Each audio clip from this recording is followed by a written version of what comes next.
January 26, 1945, Holtzwihr, France. A German soldier from the 2nd Mountain Division watches through the shattered window of an aid station as medics carry in the wounded.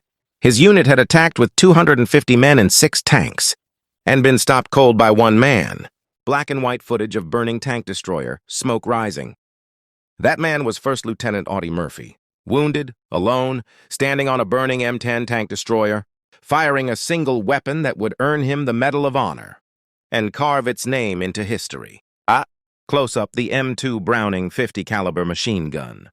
The Browning M2 50 caliber heavy machine gun, not a secret weapon, not a miracle of science, just a brutally effective design, born in 1933, that would become the most feared gun in the American arsenal. 2 slow-motion bullets impacts on armor and walls.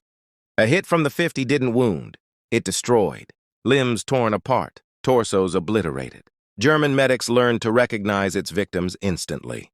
There was little they could do except offer comfort. Cut to American soldiers firing from tanks and half-tracks in France. But the terror wasn't just in the wounds it caused. It was in the sound. The deep rhythmic thunder of the Browning M2, firing nearly 600 rounds a minute. From Normandy's hedgerows to the frozen forests of the Ardennes, German soldiers learned that when they heard that sound, death followed. Footage, B-17 flying fortresses over Germany, flak exploding. The fear began in the skies, years before Holtzwihr. September 6, 1943, Stuttgart, Germany. 388 B-17 flying fortresses approached the city in daylight. German fighter aces moved in to intercept. Footage, German FW-190s diving, tracer fire from bombers. Then, something the Luftwaffe had never seen, the bombers fired back.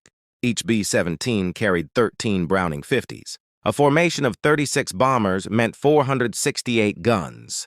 Together, they spat out over 6,000 rounds a minute. A literal wall of steel in the footage. German fighters breaking formation, smoking. German pilots described it later. To attack the Americans is to fly through a storm of steel. Cannon shells jammed, engines froze. But the Brownings never stopped. They turned bombers into fortresses, flying fortresses. Footage, American armor advancing through France. On the ground, the story was the same.